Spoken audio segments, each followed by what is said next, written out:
In this lecture, you're going to be making lots of block characters based on our block man and block female.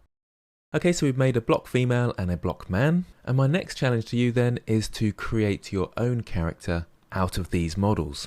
So if I zoom out a touch and move across a bit, I have a stylized strongman here and a stylized female.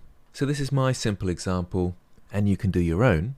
But my stylized female has a big head in that sort of anime style. Much the same sort of body as my female over here, but with some small adaptations like a smaller torso and chest and wider hips, again just to give it a very simple stylized look. My next one is a kind of strongman look, again an overemphasis of certain features, so a big chest, muscly arms and forearms and muscly legs, and a very thin waist. You can see that I've simplified things slightly, so the head for the female I haven't really shaped, same for our strongman here.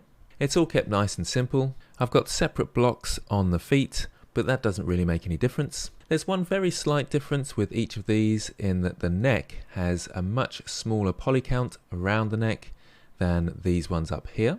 So if I zoom into this one, you can see that it's got lots of sides, whereas if I come back to this one, you can see it's got very few.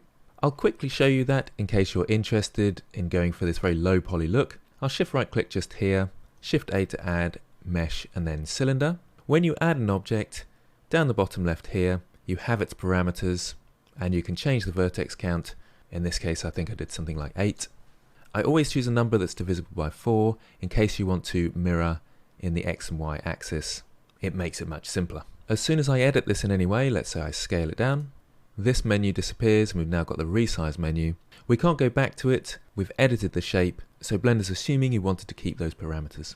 So you can either completely create a new character if you want to practice adding objects and moving them around, or you can take the characters that you've made and adapt their shapes to make new characters. I would suggest making a few of these until you're happy with your skills at this level and that you can confidently create one of these characters in a fairly short amount of time. So that concludes this lecture. Do take the opportunity to share your work on the community so we can all take a look and see how you've got on. Also, make sure you've saved your work ready for next time.